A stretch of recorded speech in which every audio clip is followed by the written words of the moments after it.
Hi, and welcome to Lippy Presents Ghost News Network. Today is our Theory of the Week. And we're going to be talking about one of the most common theories that are out there in the paranormal field, and that is the EMF theory. The EMF stands for the electromagnetic field. There are two different types of electromagnetic field. There's man-made, which is things that come from your basic electronics and things like that. And then there are also your natural EMF.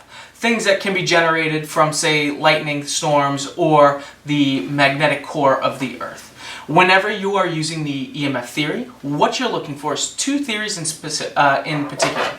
The first theory is that when a spirit manifests, it may give off some type of electromagnetic field, which hopefully will be given off and picked up by your EMF devices. Also, when you're also talking about it, a spirit needs energy to manifest. So what it could also do is draw in existing EMF that is in an area. So if it's trying to manifest, there might be certain areas where EMF is higher, and it might try and utilize that to draw in to try and manifest itself for you.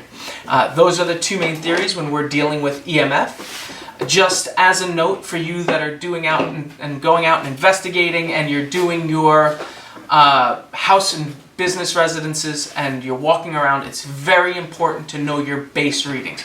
This way, when you're walking through the house, you're not getting a false positive and thinking that there's a really high chance of EMF, so you think maybe a spirit is giving it off, but it's just faulty wiring from behind the wall that you're picking up. So I strongly suggest that anybody that is out and investigating to do a walkthrough around the house, check everything that you possibly can, whether that be all the outlets, your switches, your lights, the middle of the room, your doorways. You check the sinks, the refrigerators. You think it's funny I say sink, but I did a case one time where I was investigating a daycare center, and I come to find out that the power line for the house, the Romex cable, was tied to the copper water line within the home. So what was happening was the Romex was faulty, EMF was bleeding into the copper wiring, and copper and water are very conductive of electricity.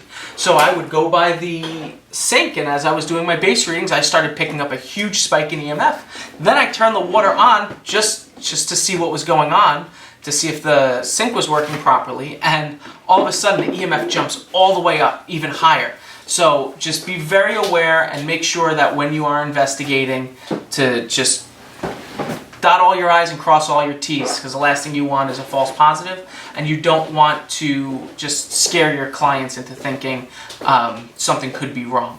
Also, with high EMF, some people are sensitive to it. I myself actually have some issues with EMF.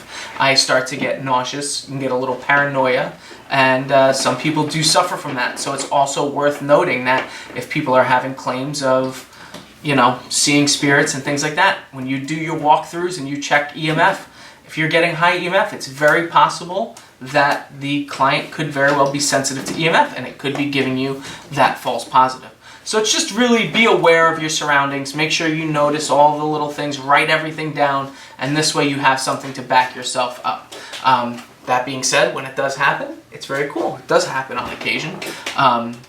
But that is our EMF theory. So what do you guys think of the EMF theory? Let us know in the comment section below. And if you haven't yet, you can give this video a like, share, and subscribe. And you can also follow all of our content by clicking that little notification bell so you know when all of our videos are being uploaded to YouTube. So thank you guys very much for joining us on this latest edition of Ghost News Network. And until next time, take care, guys.